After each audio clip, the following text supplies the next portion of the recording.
My name is Dan J. Gregory, and I am committed to hunting down the secrets of business mastery and human performance. My goal for the Unstoppable podcast is to share insights from some of the most successful entrepreneurs, inspiring thought leaders, world-class athletes, and prominent celebrities to help you to become unstoppable in business and life. Each week I'll be bringing you a new interview with an inspiring person and sharing my own results as I pursue the answers to the question, how can I create the ultimate edge in my business, make a significant impact, and live an extraordinary life?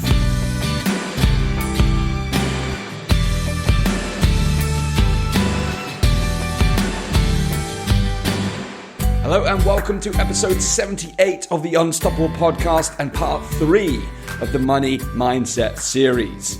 I've discovered on this journey that there are so many resources for women on the topic of money mindset, but the topic seems to be somewhat overlooked and a bit of a closed book for guys. So I'm absolutely delighted to have my first male guest as part of this special Money Mindset series. I'm bringing you today Chris Budd, and Chris and I are going to discuss how financial well-being is not about living the life that others think you should have, but rather the life that you want. And it's a delight to have a male perspective on money. Now, before we get into this episode, let me bring you up to date with the Money Mindset series so far. The series kicked off in part 1 with the Art of Money with special guest Barry Tesler, where we went deep into how to create a positive relationship with money. In part 2, it continued with Money, a Love Story with Kate Northrup, where we discussed how developing financial freedom begins by developing your own self-love. And we talked about some simple money practices that can help you to build a more positive relationship with money. In addition to the first 2 parts of the series, I shared an episode on Monday during my solo round called How to Create Your Financial Transformation, where I discussed my own research into how the wealthy think and operate differently to those who struggle financially. I shared a 5-step process for increasing your own wealth based upon these principles, and just simply going through the research myself was a transformation in itself for me. So I'm absolutely mind blown by some of the things I've shared. So be sure to check out the rest of the episodes within this series, starting with part 1 and 2 and the episode on financial transformation. One final note before I introduce you to Chris today. I launched my 30-day financial sprint earlier this week on the 1st of November to coincide with this Money Mindset series, and it's all part of my valiant attempt over the next 30 days to free myself from the historic debts that still burden me today. So I invite you to join me in stepping up and taking on your own 30-day financial sprint. And it doesn't matter whether you want to increase your income, reduce your spending, add a new income stream, start a business, or eliminate debt. Come and spend the next 30 days with me and a group of supportive people to work on achieving your own personal financial targets. To get involved, head over to danjgregory.com/November Sprint. That's danjgregory.com/November Sprint. All the links, as usual, will be in the show notes. Now, let me tell you a little bit about today's fascinating guest, Mr. Chris Budd. Chris Budd is a business coach, a financial planning advisor, and he runs a very well-established financial management firm in the city of Bristol, where I live, called Ovation Finance, which is a financial planning business which he started back in 2000. He is the author of Financial Wellbeing, a powerful book which shares thought-provoking insights on money, and it's all about recognizing what you want to achieve and planning how to get there. Outside of the world of finance, Chris lives with his wife and 2 children. He plays guitar and gigs regularly, and he's a published novelist with another book on the way. Chris has a firm belief that financial well-being is not about living the life that others think you should, but rather the life that you want, and his business and his life plays testament to this. During this episode, we get into the principles that have enabled Chris to build a traditional business around his desired lifestyle, as well as discussing Chris's simple, practical advice for enhanced financial well-being. Are you ready to experience more financial well-being in your life? Let's get into it. Introducing Mr. Chris Budd. Greetings, Chris. I'm absolutely delighted to have you on the Unstoppable podcast. Just for the reference to the listeners, we're sat in a private bank facility in Bristol. I think it's a Victorian building. It's a beautiful, elegant building, very regal styling. There's a lovely chandelier hanging from the ceiling. But due to the nature of the building, we may hear some of the traffic going by, so just bear that in mind. But Chris, welcome to the Unstoppable podcast. I'm delighted to have you here. Thank you, Dan. So I would like to kick off really by just finding out a bit more about what you do right now, and then we'll delve into how you got to where you are right now. Okay, what do I do right now? I spend my time making stuff up, I think, is probably the best way to describe it. I've got a theory that the main objective of anybody that runs their own small business should be to make themselves the least important person in that business. And my staff tell me I've been pretty successful in that. So I work really hard to get good people, to let them do their job well, to do my job better than I can do it, and so on and so forth. And that has left me free with an empty diary. And another thing that I've said often recently is that I have nothing to do, and I've never been busier. Because there's the book, the Financial Wellbeing book we've written, there's workshops, all sorts of stuff coming out from just being able to sit and think a bit. You know? Yes, wow, and that's been for the listeners who've been following the recent episodes, that's been a big part of what we've been talking about, creating the space to be able to have that reflection, to have those insights. It's not for everybody. No, but if you're that kind of person, then it's invaluable. And in fact, it was depressing me that I wasn't having that a number of years ago. So it's a good place at the moment. So talk to me about your current business. What does it specifically do? Ovation Finance is a financial planning company. We do three things. We do planning, helping people work out what they want from life. So I'm also a business coach. We use those skills. Once they've worked out what they want from life, we then help create a plan to get there, using software, using tax planning, etc. And then we manage the investments to actually get there, see the journey through and get to the destination. But it all has to start with understanding actually where you want to be, which I suspect is a theme we're going to come back to during this podcast. Yes, it is. So let's take a bit of a walk back on your journey then. Where did your entrepreneurial journey begin? I find that a very uncomfortable expression, entrepreneur. My entrepreneurial journey began, like many, I suspect, by being fed up with corporate life and not happy with working for idiots. Yes, yeah. How arrogant is that? My father did the same job that I do. He was a financial advisor. And back when I was in my mid-20s, I was working for corporate. I was earning pretty good money, having a nice time. And my father, without telling anybody until it was too late, went bankrupt. Now, his bankruptcy informs a lot of my business thinking. Right. Because I went through it with him. It cost me some money helping keep the house, which was unfortunately in vain. And in the end, he went bankrupt. He lost everything. He lost his pride. He lost everything. And I vowed I would never be a victim of life like he was. And so that desire to take more control over my life, I guess, was the start of the journey of running my own business. So the arrogance of thinking I could do it better than everybody else, the desire for a business which wasn't based upon the sale of a product but based upon income streams. Yes. All this kind of stuff went into the mix. And then I went out on my own in 1998 and had a terrible 2 years. Sounds familiar. We're just talking about my journey. Absolutely. Often over the years people have said, I'm thinking of setting up my own business. What would your advice be? And I say, don't do it. Or at least do it very differently to how I did it. Because it was really tough. Yes. And I almost went bankrupt myself in those first couple of years. But slowly but surely, clients stuck with me. I did a good job, hopefully, and the business built up. And so here we are, some 18 years later, with a nice, solid little business. Wow. Okay. So with your permission, I'd actually like to dive into some of those challenges, if you may. So, I've obviously spoken at length to my listeners about some of the challenges I faced and the reasons why I struggled, and how I could have avoided some of those struggles. So I'd be really interested to know some of the biggest challenges you faced when you first got started on your own. There was that catch-22 situation. I remember one client in the first 12 months saying, I'll see about becoming a client. I'll have to make sure that you're going to hang around and you'll still be here. I said, well, I won't be here if you don't become a client. He's still with us, as it happens. Awesome. But that was one thing. So gaining, what would be the right word? Respect, belief, these kind of things, gravitas. Yeah. When you're just starting out, how do you get that? That's Absolutely. very, very difficult. So mine is a services-based company, so it might be different if you've invented something brilliant. But for something where people are buying your trust and knowledge, it takes time to build that up, and a lot of time. Yeah. More time than I had anticipated. Yes.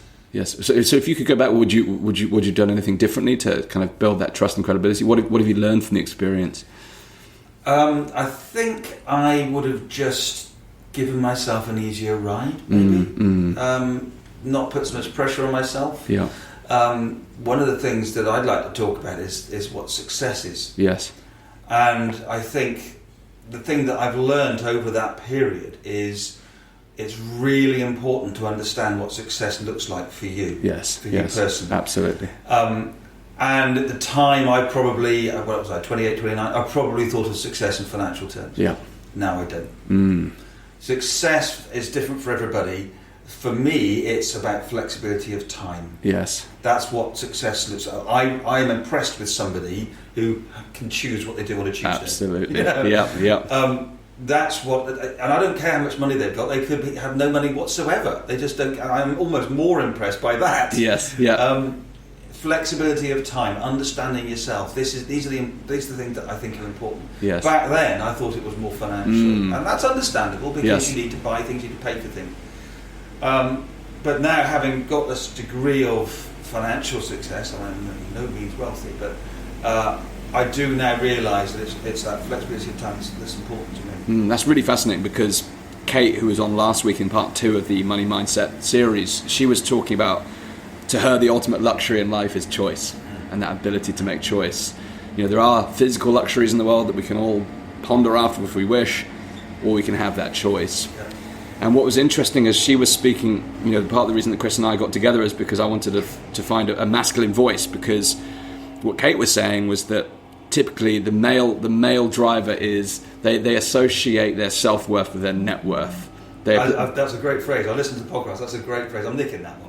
You take that. But it was really about that pursuit for money, and that was the number one driver. But it's what I found, when I first started my business, that was my number one driver. And interestingly enough, the more I focused on money, the more I chased it away. And it was similar during my 20s when I was, dating women. The more I pursued them, then the more they would run away. So there's a lesson to be learned from that. And in our business, innovation, 92% of our income comes from our existing clients. Nice. We don't really do marketing. There's a little bit with the book and a few other bits and pieces, but what I've learned over the years is the best form of marketing is doing a good job. Yes. Because clients come back, they stay with you, they're loyal, and they recommend other people to them. So don't go chasing and spending all your money on big marketing budgets. Just spend all your money and time and effort on doing the best job you possibly can for your client, and that will be its own marketing. So when you went from that period of struggle and challenge at the beginning, was there a defining moment that changed it for you? Yeah, there was a few. There was the day I had to have dry toast for my lunch because I couldn't afford to go down to the shop and I've been there. Yeah, I've done that. My credit card was maxed out. My wife didn't know about it because I was making the same mistakes my dad made. Yep. I've tried pride getting in the way, so that was one. There was a day where I was driving to London knowing that if the guy I was going to see didn't sign that piece of paper, it was all over. Yes. In fact, on my website, I have a blog called MD Bingo, where you have to write down 10 things that you've done to truly call yourself a business owner. Nice. Working on Christmas Day. Yes. Telling a member of staff that they smell. So yeah, I've done all those. I've got the scars, and they did leave scars too. I'm not no kidding.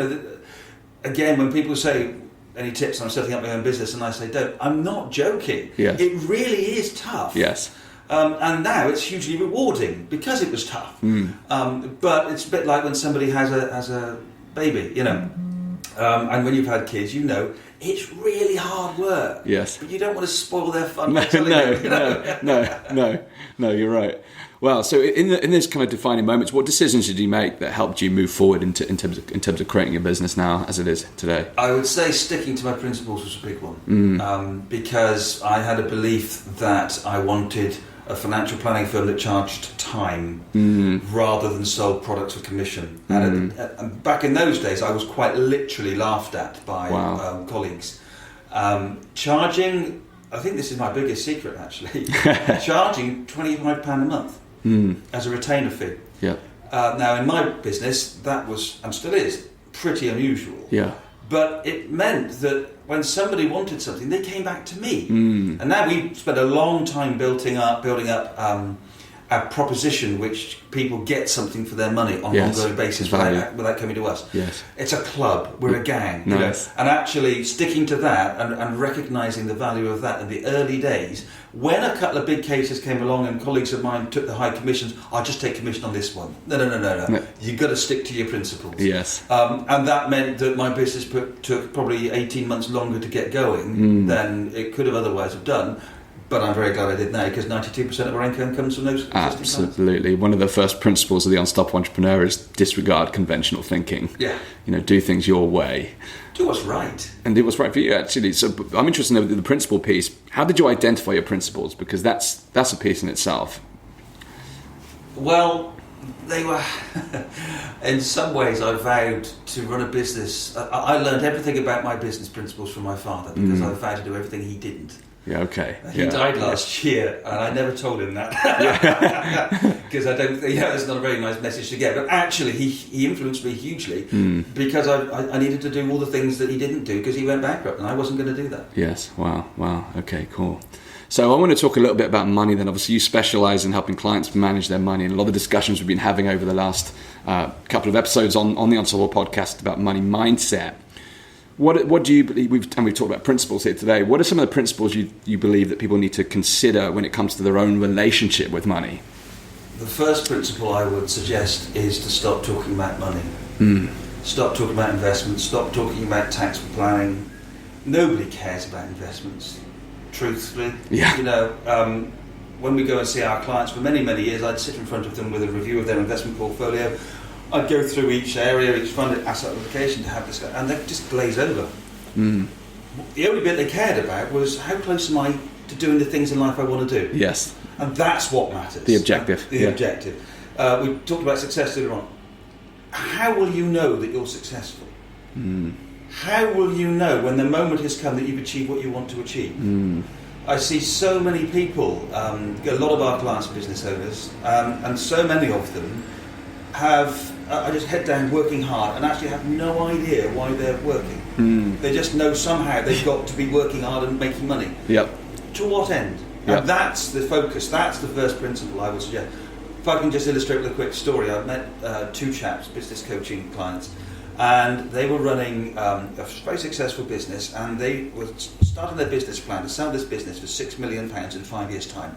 That was the number, 3 million each, right? A lot of money. And so, next question I asked was, can I ask this number of 6 million, where does that come from? So they shuffled on the floor a little bit, and one of them explained that he had 3 kids, and the eldest one was 8, and they wanted to emigrate to Australia, he and his wife, and the 8-year-old would be 13, which wasn't ideal. 11 would have been a better time, but that's the 5-year plan, And I asked the other guy, 3 million, what does that know? And he struggled to in reinvesting, and I just kept prodding on where this number comes from. And eventually, after about 10 minutes, they had to admit that the number of 3 million came because that's what one of their mates had got for his business. Right. Wow. And I suggested that maybe if you sold for 2 million in 3 years' time, would that be enough? Yes. One of the guys, that means your kid can go to school in Australia at 11 at the right time. So that's actually the question. How much is enough? Financial planning is really very, very simple. Work out what you want from life, spend your money on that. Yeah. That's it, really, isn't it? The trouble is, working out what you want from life is the difficult That's bit. the challenging. And that's what people don't do enough of, in my view. Yes. And that's what we try and get our clients to do, to think about life, think what they want to do. Somebody says, I want to retire at 65. 2 questions. Where does the number 65 come from? But secondly, 65 in a day, you wake up, what are you going to do? Yes. What will it look like? What will life look like? Yeah, what we do, what you experience. Okay, cool.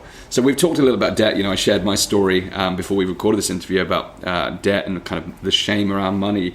What in terms of your experience working with people who've got debt, what are some of the important principles to consider when you're in a position of debt in terms of eliminating the debt?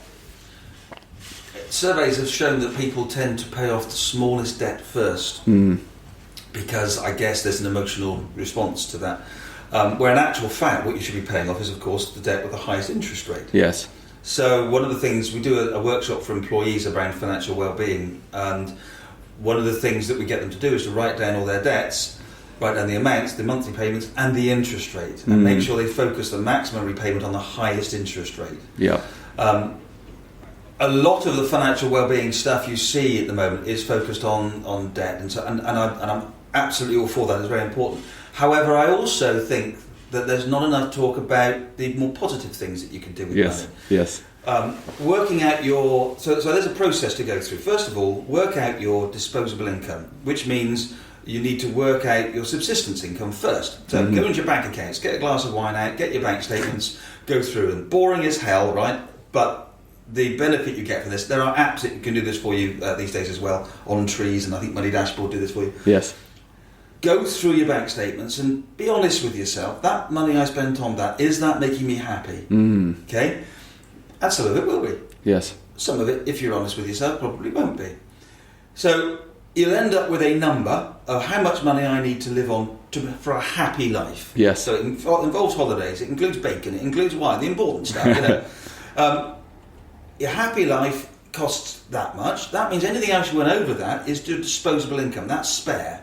So the next step is to say, how can I spend that money to make me happier? Yes. And it could be that art, for example. It could be something physical. It could be the well-being you get from physical is quite short-lived. Better to spend that on experiences because that gives memories which is much longer lasting. Yes. Or it could be spending it on bringing your future closer, which is the best line for pensions and savings you'll ever hear.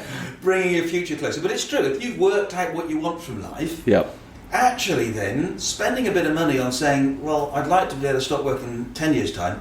If I do this, I can start working 8 years' time. What incentive? Absolutely. Or I can leave my company and set up my own business. Yes. Because don't start your business with debt. Isn't that right, Dan? Yeah, absolutely. Yeah. I was the same as you. I started my business when I had some debt. You know, have some business when you got some money in the bank. So bringing those future things forward is a really good incentive for a good way of spending that disposable income. Not only that, but having gone round that whole process, go back and start again that subsistence income, because now you've seen what the prize is. Yes. You might be a bit harsher on that bank statement. Yeah. So that's a much more positive thing that you can do.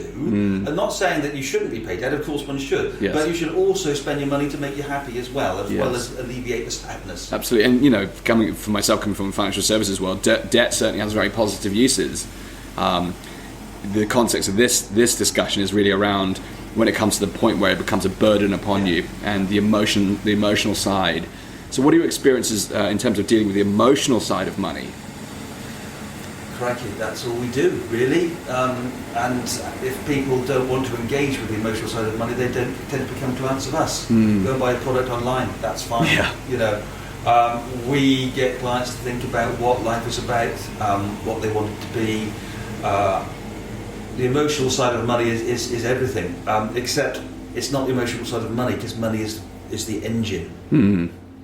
So we try to get people to think about life rather than money. So I'm thinking through my answers, I'm talking here, Dan, as you can tell. The emotional side of money is to not think about money. Is to focus on what you want life to be, what you want your destination to be. There's the Chinese proverb that every long journey starts with a small step. Yes. The question is, in which direction? And the money is then the way that you get there. Yes. But don't focus on your money and get emotional about it. Focus on your life and what you want your life to look like, and then the money will seem less emotional. Absolutely. And here's the other thing as well. A lot of discussions had certainly over the last 2 episodes is about confronting as well some of the wounds from the past. Because, you said the relationship with your father influenced your principles. That conversation comes up time and time again, not only just on this mindset, the money mindset piece, but every entrepreneur I've interviewed pretty much, and we discussed this with Kate as well, the relationship that we have with our family early on significantly impacts the direction that we take in our life. And, Kate shared intricately how it inhibited her progress previously until she managed that relationship, was able to heal that relationship, so then she was able to move forward. So we've talked a lot about moving forward and finding the clarity about who we are and where we want to go and the things we want in our life. What about when we're looking introspectively and looking back? What's your experience of looking at, healing some of those money wounds effectively from relationships from the past or emotions you've got towards money from the past? The word I would use to summarise that would be permission. Permission is a fascinating area and not hugely researched, actually. I'll give you a quick story, 2 quick stories. About 7 years ago, I had what my doctor called depression or stress. I think it was latent stress and depression from those early days of the business. Yes. Incidentally, the GP, my local doctor, sent me home with a tatty old questionnaire entitled Depression Questionnaire, for me to fill it in and come back 2 weeks later. Right. The first question of which was, how often each week do you feel like killing yourself? Right. So I realised that conventional medicine wasn't going to be able to help me. By coincidence, I had a friend who was training to be a business coach, and she asked me if I would be a guinea pig. I thought business coaching was a load of old voodoo, but I went along with it. And those 3 sessions changed my life. Amazing. Genuinely changed my life, because I realised that the thing that was really causing me stress and depression at this point in my life was not writing novels. Because I'd written a lot as a younger man, I'd got out of the habit, the business had taken all my energy, and I didn't have the fresh mental energy, which is a great phrase one of our clients once used, to be able to write. So from that week, after 3 sessions, we decided I would take Wednesdays off. So I haven't worked at Ovation on a Wednesday for about 7 years. Nice. My muzzy head, which was a symptom of the depression, went 6 months later. 3 years later, I published my first novel, still available on Amazon. Nice. The next one will be out in December, so I just finished the second one, I'm working on the third, and I still do that on Wednesdays. And that gives me huge well-being. Yes. And that's because somebody stopped me and made me think about what my life should be like. Yeah. In going through that process, I realised that what was stopping me was permission. I needed 3 people's permission. I needed permission from my wife, who looked at me with a funny face and said, yeah, obviously, get on with it. Once I'd actually bothered to ask the question. Yeah. The second person was me. Yes. I gave myself a similar response through that coaching process. And the third one was my staff. Because I was really worried that they were going to feel let down by their leader, so to speak. And I spoke to Vicky, who's worked for Ovation for 15 years now, and I asked her, look, I'm thinking of taking 1 day a week out, what do you think? And she said, well, everybody else does. Yeah. Everybody else is part-time, it's true. Everybody else has huge flexibility with that. The only person I hadn't allowed was myself. Yes. So permission was huge in allowing me to be happy. Permission to be happy. Permission to do something for myself. The other quick story I'll give is a client who we really struggled to get to spend money on herself. This is very common, particularly for the older generation, to be spending the money that they have accumulated. We spend a lot of time trying to help people to spend their money to be happy. Yes.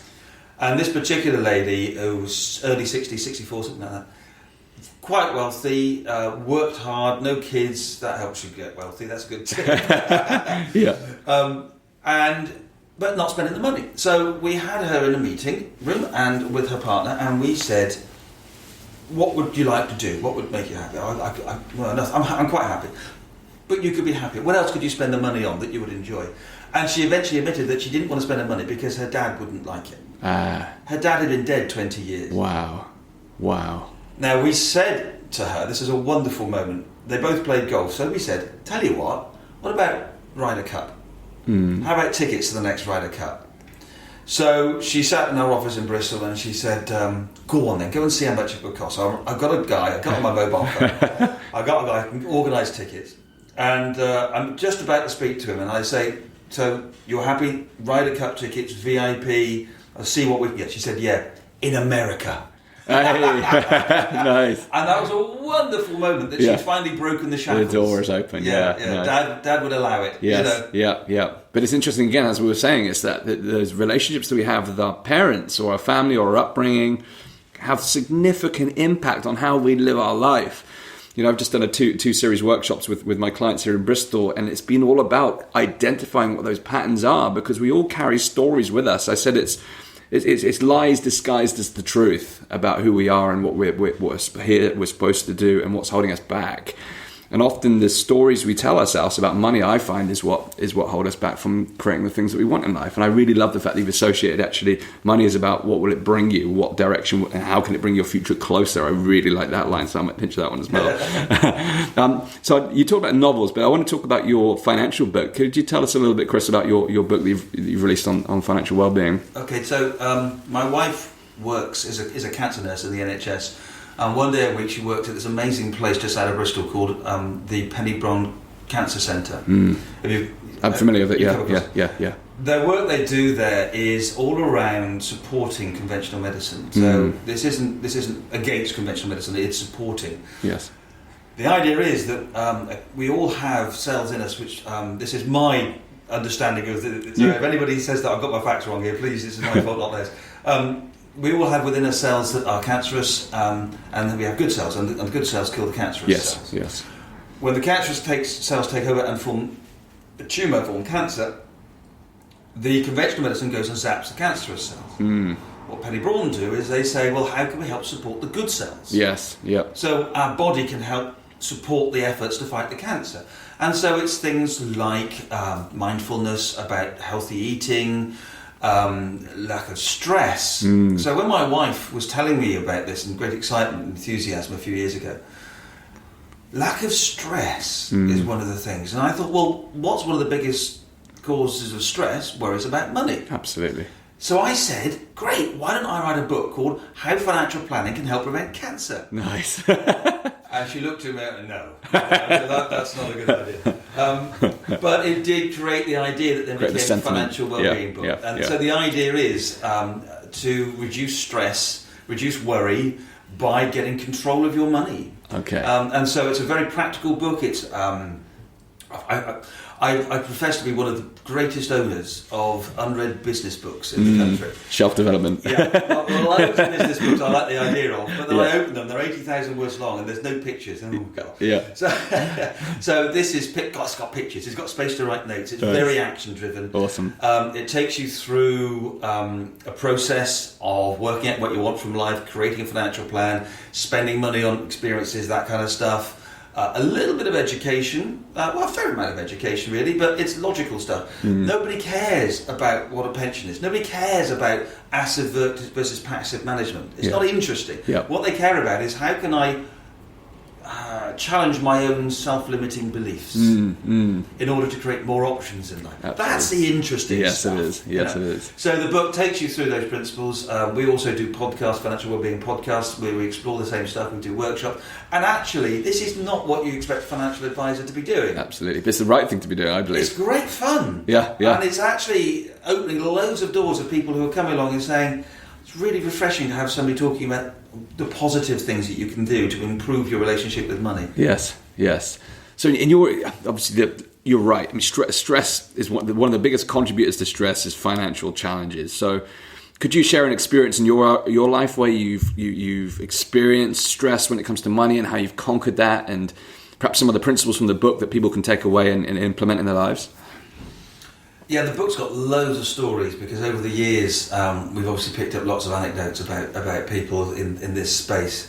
For my own life, I think probably I'm quite enjoying not buying stuff. Yes. That sounds a really odd thing to say, but I wouldn't say, like I say, I'm not wealthy, but there's not a lot in life that I really want. I love music. Yeah. I love cricket. Yes. Along with my family, they're my three passions, and so if I can combine those in some way. Yes. So the really big pleasures are taking my teenage kids to watch a test match. Yes. Spending time with them. Well-being comes from social relationships far more than it does from having money. Absolutely. Loads and loads of studies have shown that. Absolutely. So spending money, so we go into town and go into the shops, and I now stand there and I go, actually I don't really want to buy anything. My Amazon bill is still quite high because of the CD I buy, but that dates me, doesn't it? I still buy CDs. But I actually, that's a nice shirt. I've got 8. I don't need another one. So actually, I've got to the stage in life where I'm just enjoying not spending money, and that has given me happiness because I come back with money in my pocket, and I don't get stressed because I got into debt. And when you do spend it, you spend it on the things you really want. Absolutely, and I've thought a lot about what I really want. That's the important piece. Quick story. When I was in my late teens, I did a bit of travelling, gap year, and I spent time with kibbutz in Israel. And I met a guy who became my bestest friend for a few years, Danish chap called Jacob. We share the same birth date. He spent a few summers over here. I spent a summer in Denmark. And then over the years, we lost contact. About 4 years ago, through the power of Facebook, we found each other again. And he's always been rubbish at writing letters, so we had a bit of communication. Back in March, I took the family over to Copenhagen to visit him. And his daughters, and we had the most wonderful weekend. Nice. It was like no time had passed. I'm just so happy that Jacob and I are back in contact again. I got nothing physical to show for that. Yes. But I got great happiness because my family and I had a wonderful weekend in Copenhagen. They've got great memories, and I've got my old mate back. Awesome. That's a way to spend money to alleviate stress. Awesome. It's interesting, through the whole conversation, it seems that you're really clear about what your definition of success is. But there's a couple of times during the interview you said, I'm not wealthy by any stretch of the imagination. But to me, it sounds that you are wealthy. You're wealthy in the experiences that you want to create. Amen to that. Yeah, absolutely. So, absolutely. I'm a firm believer that wealth doesn't necessarily have to have a financial component. No. Wealth is having your ideal partner. Wealth is having the life that you want to live. Wealth is having the experiences you want to create.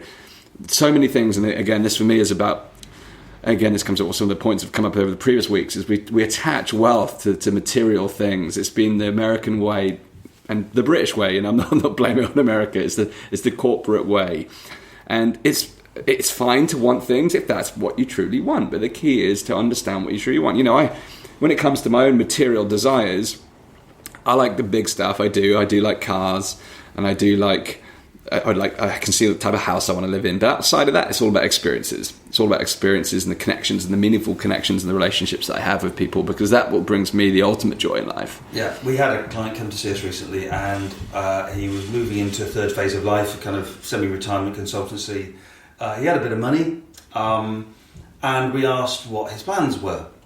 And he said that he wanted to buy a flat in London, because he loved going to London, and he wanted to start collecting art. So I asked, what does that give you? Well, I have a flat in London, I can go and spend some time in London. If I've got art, I can look at the beautiful art that's on the wall, can't I? Yeah.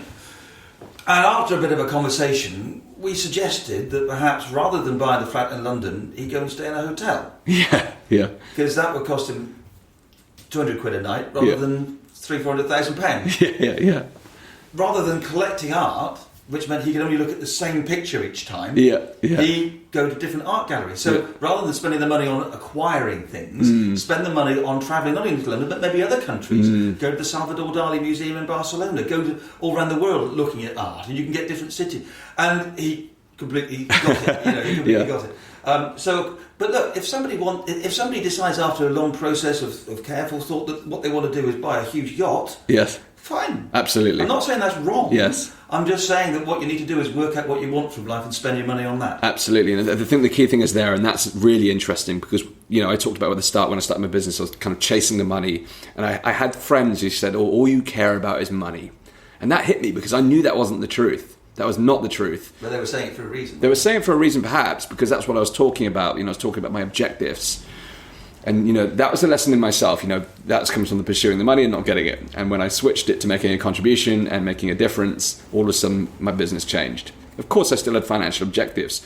But the reason I tell the story is because a lot of people through their upbringing have developed negative associations, not only to money, but also to things. If you've, like me and my family, we were always taught that, we didn't need to have things, which is fine.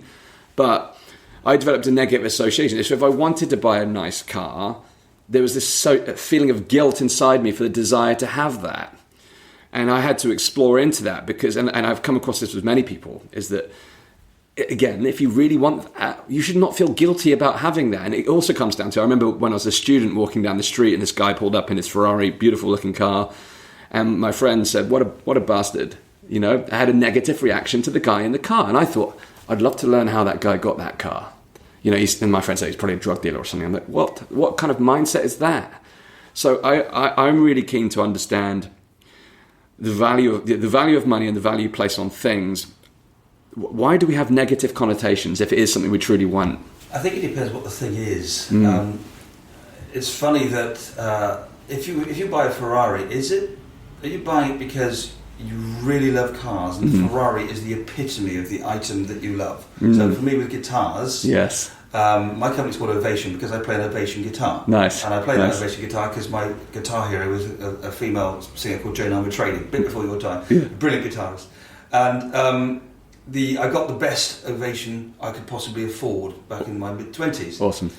Now nobody knows that that's a really expensive guitar. Yes. It doesn't look expensive. Yes. But it was. I bought it, an expensive item, because it was the best quality of the thing that I like. Yes. Yeah?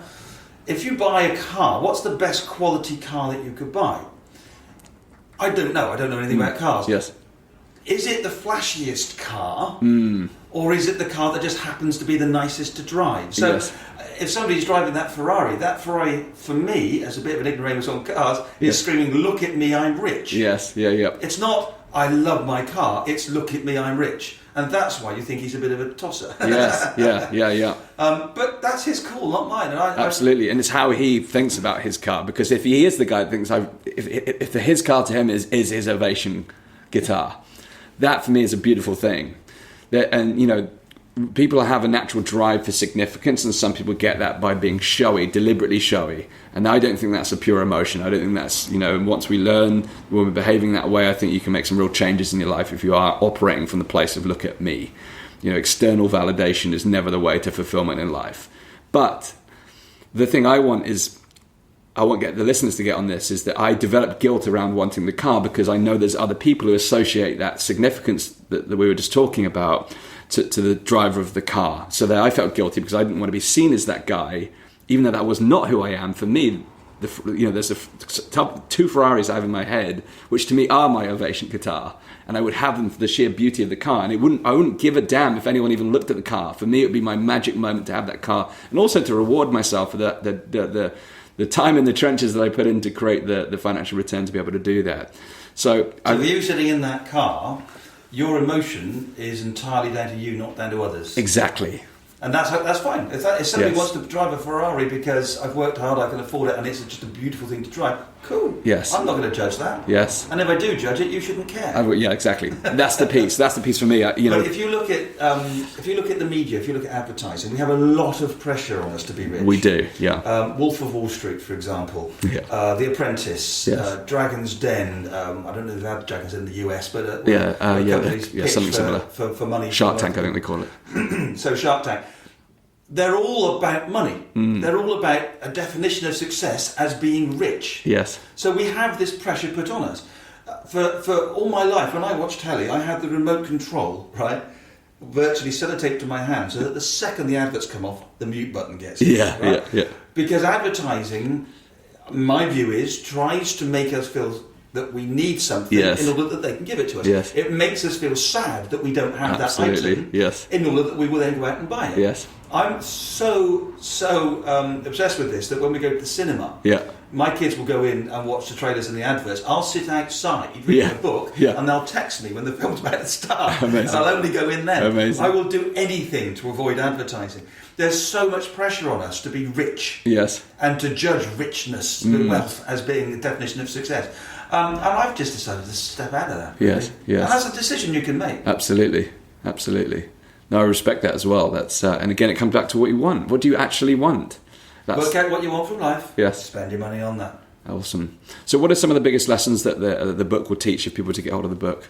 There's 5 different areas. The creating the plan, getting control of your finances, that is a big one. You know, debt management, etc.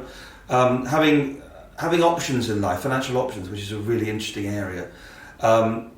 Having clarity for those that we leave behind, and also getting I've lost my having a clear path to identifiable objectives. Sorry, I lost my track there. Yeah. So they are the core areas. I just lost my track. So I was thinking about those financial options because it goes back to what we were saying earlier. There's 2 ways of getting financial options. Firstly, you can get more money. That's true. You know. To say that money doesn't get you happiness is ridiculous.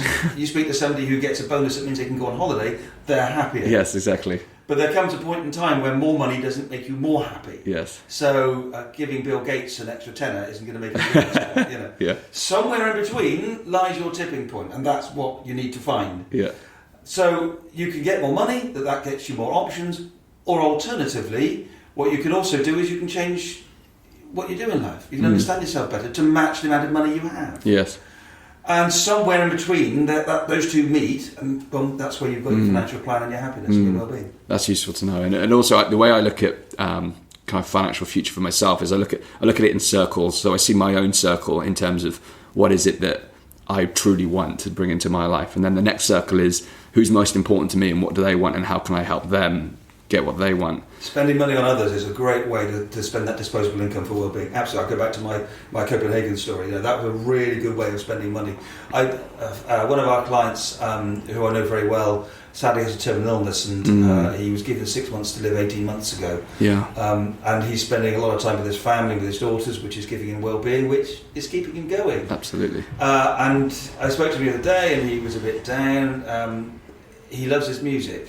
So I went on to Amazon, and there's one of the best bands around at the moment, in my view, is a band called Sweet Billy Pilgrim. Give them a quick plug. Nice, check them out. Their latest album, Motorcycle Amnesiacs, is absolutely brilliant. So I sent that to him in the post. Nice. That cost me £10. Yes. But he got an unexpected item in the post. He opened it up, and it was a really good album. He sat there listening to music. Lovely. What a great way to increase well-being. Absolutely, yeah. And then I even think the next circle outside of that. So who's in my inner circle, but then who's outside of my circle. I have an innate desire.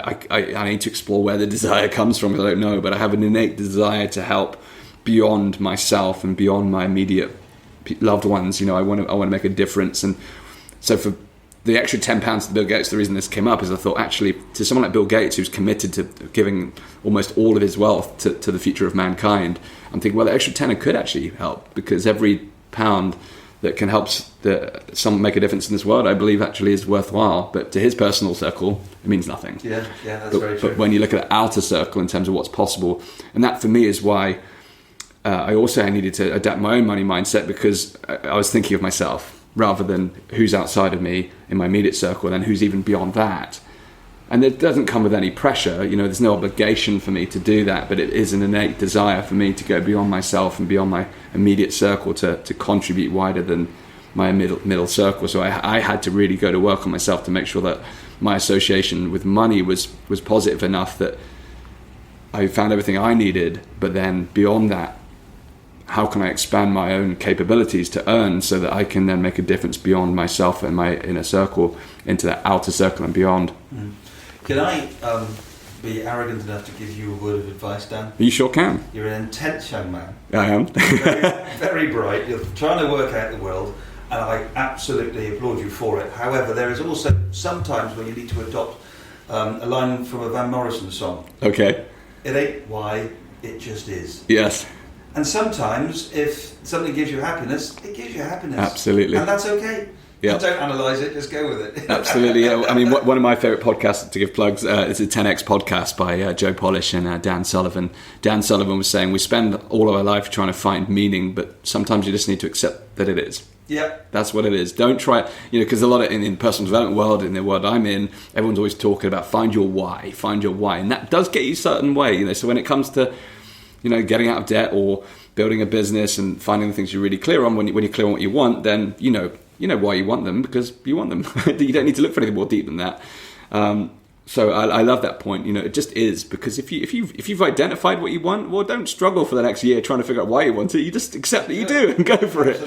Absolutely. If it becomes something that's unattainable, maybe then it needs a little bit of thought. But yes. Actually, if you've done this properly, if you've, and incidentally, I do strongly believe it's not possible to challenge yourself. I do strongly believe that if you want help, look, my story. I wasn't challenging my own assumptions. It was only when a business coach came along, unexpectedly, at the end of those 3 sessions, that I realised a whole lot of things, because somebody else had challenged me. You can't challenge yourself. So, talk to a friend, talk to the other half if there is one. Even better, engage somebody, a coach, to help you professionally go through the process. If you've done all of that, and at the end of it, you've got a few things. Firstly, I bet they don't cost as much as you thought you did. Yes. They would at the beginning. Yep. And secondly, just accept that and then do it. Awesome. I love that. And the coach piece is so important. I think human beings, I call it the warp. We kind of just live in this tunnel vision.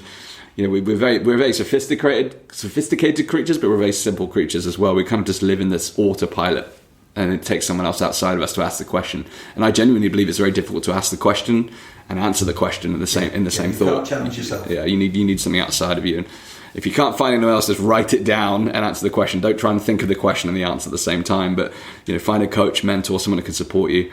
So, Chris, I want to wrap up. So, there's a couple of questions I ask all my guests. The first one is, if you think about a younger version of yourself, what advice would you give to your younger self from the place where you are now? Chill out. Nice. And that's easy to say though, because I now know what the ending is. Yes.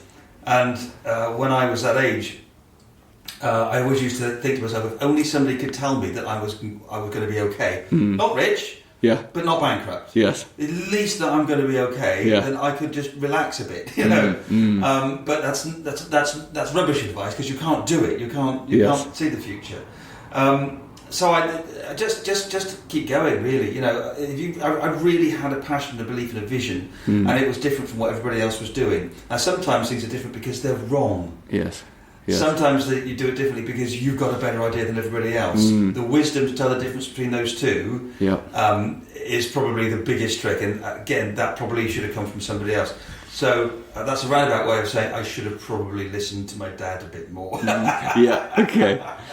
And let's flip that equation as well. So what would your younger self now say about you today?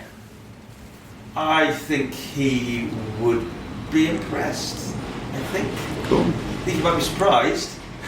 But after taking a bit of time, he might go, yeah, actually, because I always had that in me, you know, the belief of what was right. It just took a long time to turn that into a plan and turn it into something meaningful. You know, I don't know who the hell I am yet, and I hope I never do. You know, that's why I'm writing novels. It's fun working out life. Yes. You know, and I wouldn't want the answer to life, because then it would be a bit boring, wouldn't it? Absolutely. And now the next question is, you talked about your bookshelf of business books. Yeah. What's been the most inspirational or influential book that you've read? Now, that's an easy one to answer, because when I was, just before I set my business up, about a year and a half, I was working in London for a big corporate. It was a pretty unpleasant office that I was working in. There was a couple of people there who were nasty people. Sales organisation with a sales manager who wasn't a very nice individual. And I was drinking too much, and I wasn't happy at all. And I read a book called The Long Walk by a guy called Slavomir Ravich. Cool. And it's a true story of a Polish war officer who gets sent to a Russian concentration camp. I'm giving nothing away by saying he escapes and walks for freedom, because A, it's called The Long Walk, and B, he wrote it. So I'm not giving any spoilers about it. But it's, as ever, the journey. Yes. And it's a true story. And I ended up on the train station in Rains Park, where I was living at the time, finishing the book in floods of tears. Yes. No kidding. Wow. Slightly embarrassing, but that's never been a huge issue for me. Yeah. So, and I just sat there and I thought, if he could do that, why am I going to work doing a job that I don't like? Yes. And it took me 18 months, 2 years to get there, but that was the beginning of the journey of where I am now. Reading that book and realised, you know what, stop whinging about it and do something about it. Nice. And then the final question I ask every single guest is, what does it mean to be unstoppable to you? I'm going to be a bit controversial on this, actually. Go for it. This is all about your answer. There's a very clever young man who works in my company. He's our marketing apprentice, Tom Dewey. He's also a poet, a very talented poet. And he heard me talking about this unstoppable concept. Yes. And he said a great line. He said, the only time you are really unstoppable is when you're standing still. And I thought that pretty much encapsulates my approach to it, really. Stand still every once in a while and look around. Yes. So important. Well, thank you, Chris. The final question, the most important question is, for the listeners today, if they want to find out more about your work and who you are and what you do, where should they go to find more about your work? Come and say hi on Twitter. I'm at Ovation Chris. There's also the Financial Wellbeing book has its own Twitter account called Fin Wellbeing. Ovationfinance.co.uk is our website. Financial Well-Being is that website, and podcasts are available on the website and your usual downloadable places. Nice. They lit one out today, actually, a really good fun one with a comedian who's also a mod. Called the Modcast. Nice. How's that? Nice, I like it. Awesome. So all the links will be in the show notes that Chris has just mentioned. Thank you so much for sharing your wisdom and advice today on the Unstoppable podcast. It's been a real pleasure to meet you and to finally get a male perspective on money today. So thank you very much for helping us out today on the Money Mindset series on the Unstoppable podcast. Thank you for having me. It's been fun. Thank you to Chris for sharing his amazing insights and perspectives today. I really like the piece around defining what it is that you truly want and then building a financial map around those wants to be able to go ahead and achieve those things. And in terms of wants, I talked a little bit about my perspective on wants and needs in the previous episode on creating financial transformation. You see, to me, what I see is that many people have negative associations to creating wealth due to the money beliefs that they inherit from their upbringing. Yet it's my belief that if we can achieve more, then we should, providing, of course, that we have a clear purpose for doing so and a noble purpose at that. It's often said that we don't need a lot to take care of the essentials of living in terms of financial resources. But to me, again, this is a limited view, because when we expand our view to take note of the difference that wealth can make, not only to your own life, but to your inner circle, your family, your friends, your loved ones, your community, your country, your continent, and the cosmos beyond that, if you want to, that is. And if you don't want to, then, that's fine. But if you do want to, then I believe that it's a very positive thing to want to create more wealth. And the way I look at it is, if you could expand your health, should you? If you could expand your relationships, should you? If you could expand your skills, should you? Therefore, if you could expand your wealth, should you? To me, the answer is yes. And if you have noble desires for more, then I say go for it. But remember, it's extremely important to be grateful for what you already have. Otherwise, you'll never appreciate the blessings that you look to create in the future. So gratitude to me is a massive, massive thing when it comes to money mindset, being really appreciative of everything that you already have. And if you don't appreciate what you already have, how can you expect there to be more to come? That's the final message from me today. Remember to come and join me in the November 30-day financial sprint over at danjgregory.com/November sprint. That's danjgregory.com/November sprint. And please do share this podcast with others, especially this money mindset series. I know it's out there making a difference. And if you'd kindly leave a review on iTunes or your favorite podcast platform, that really will make a difference. So last thing for me, I'll be back on Monday for another solo round. Until next time, go out there, unleash your greatness, build your empire, and make your impact, living your ultimate life. You are unstoppable.